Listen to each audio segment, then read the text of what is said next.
تشکر پند به نیکیت. من هم نیکی کردن میخواهم. نیکی؟ چی میخواهی از من؟ چی میخواهم؟ دیودرخت، اول نام من با کدام حرف سر میشود؟ چی نمود دارد؟ حاضر چی خیلی تلفظ میشود؟ حرف یکمی پنده پ است. از صندوق حرف ها را گرفته نشان ده. من میگویم. حاضر دیودرخت، حاضر. انا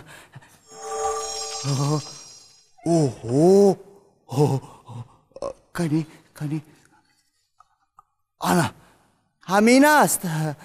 انا نه. حاضر ممکن انا همین باشد. انا دوستم دیودرخت همین است. نه. حاضر دوستم، حاضر. انا شاید همین باشد. انا همین است. انا همین. اکنون برده به حرف خوراک ده. چه نقص. حرف خوراک دوستم، حرف خوراک. من با تو حرف آوردم. بیا دوستم. حرف خوراک دوستم، بیا. السلام علیکم. انا با تو حرف دوستم.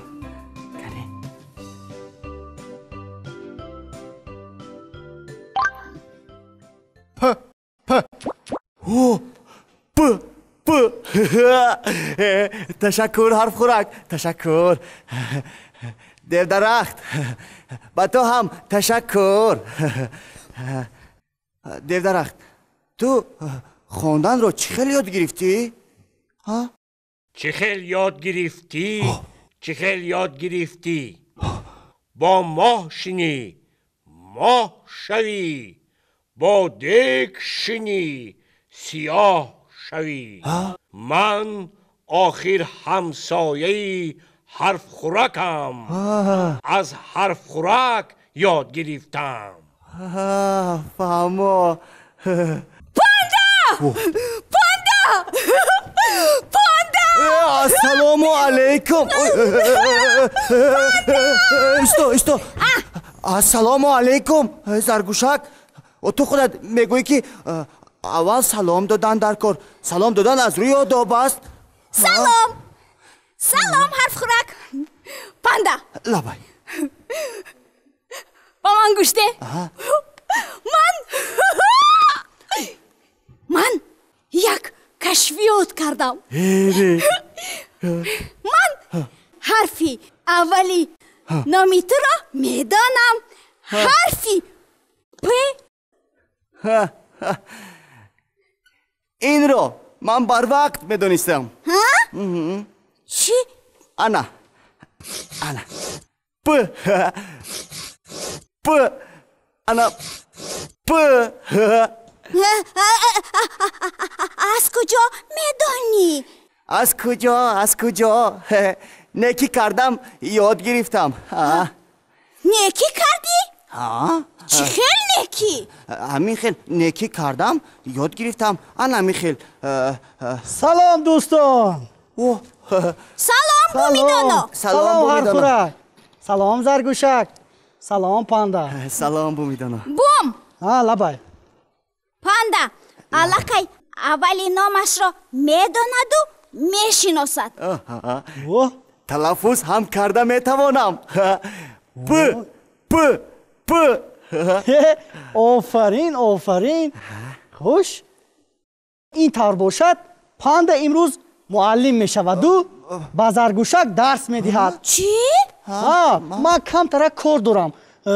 کاری ضرور دارم. باید زود روم. درسمان رو از چی سر کنیم بوم؟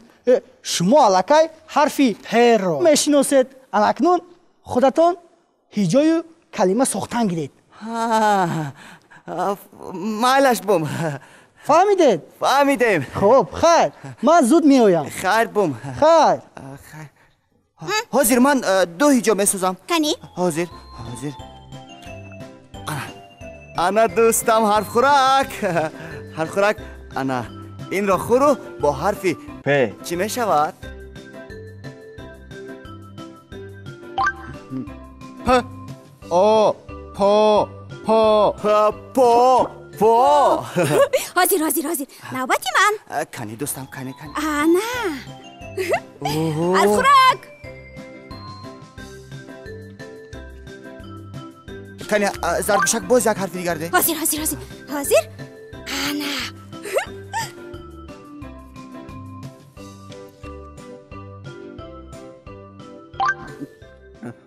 پ ای ر پیر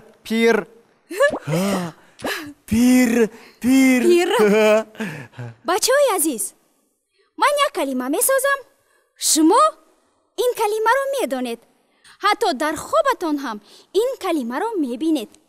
حاضر کنی دوستم. حاضر. این چی باشد؟ حاضر. آفرین. حرف خوراک. با حرف های پیشتر چی شد؟ انا همینش بگیر. کنی؟ حرف خوراک. با حرف های پیشتر خورده چی می شود؟ پ آ ن ج پنج پنجا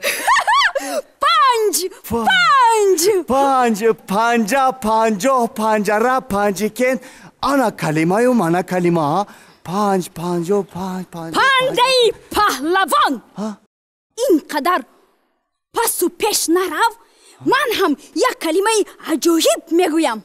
کنی پرستو، پروانه، پشه پرواز میکنند و پندهیو پلنگ پرواز نمیکنند. انا تو من یک چیزتان میدونم. خوش کوشایی یک نام، پوشی دیگر نام چیست؟ یافتم. پنجه. آفرین زرگوشک. انا حاضر من پول میسازم. پول؟ کنی یک طرف استا. حاضر کمک کنم زرگوشک. لازم نه. انا باز یک حرفی دیگر ده دوستم. حاضر باز یک حرفی دیگر.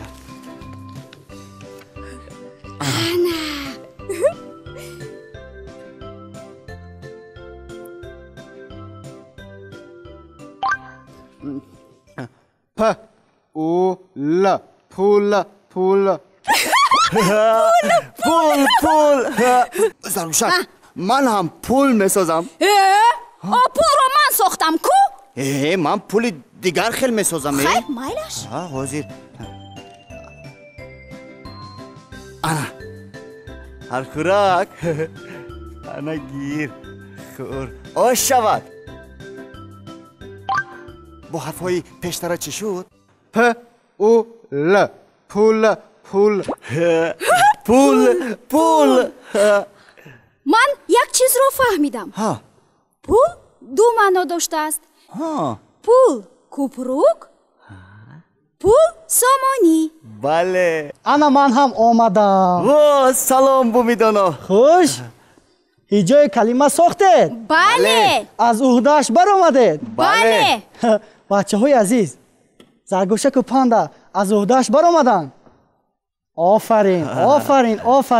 بومیدانو لبای افسوس که نبودین. پاندا قایل کرد. بوم زرگوشک هم بسیار کلمه و جمله های خوب ساخت. این طور باشد حکایتچه خوندن مانده است.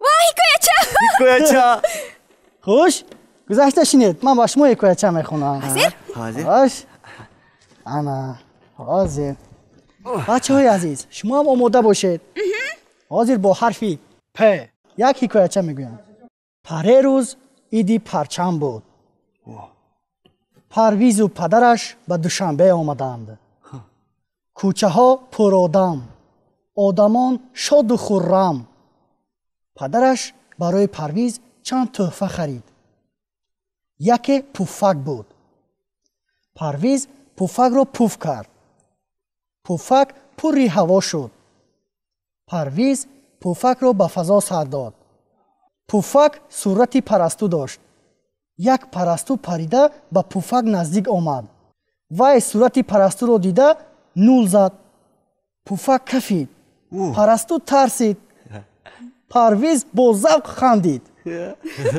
خوش افسانه به شما معقول شد بله بوم بوم آفرین بومیدانو لبای به حرفی پ افسانه نمیشده است چی خیل افسانه لکو پک لکو اک گفته میشده است انا پلاو الاو پیلا ایلا میشده است آفرین آفرین درست در الفبا همه حرف ها ضرورند لیکن یک حرف نباشد سخن و گپ زدن و فهمیدن دشوار می شود از این سبب درست خواندن در کار فهمیدید فهمیدیم اکنون به خانه هایمون می رویم ما شعر خونده می رویم پخته پخته جام پخته رویده چون گلدسته من کلان می شوم قهرمان می شوم در دیاری خودمان پاسبان می شوم آفرین آفرین آفرین پای پیاده می روم تا در لانه نمی روم ما شعر خوانده می رویم کنی بیا زرگوشک پ حرفی دل پسند است پ پایه پسند است پ زینه مراد است پ یک دری کشاد است پ پاک و پختکار است پیغام 5 و 4 است آفرین آفرین خند زنید بچه های عزیز دیدید زرگوشک و پاندا چی خیلی شعر خوندن شما هم خونده میتوانید آفرین آفرین این طور باشد شما حرفی پ را یاد گرفتید خیلی خوب با حرفی پ یک چند هجا و کلمه نوشته برو تلفظ کنید خیر بچه های عزیز خیر تا بگو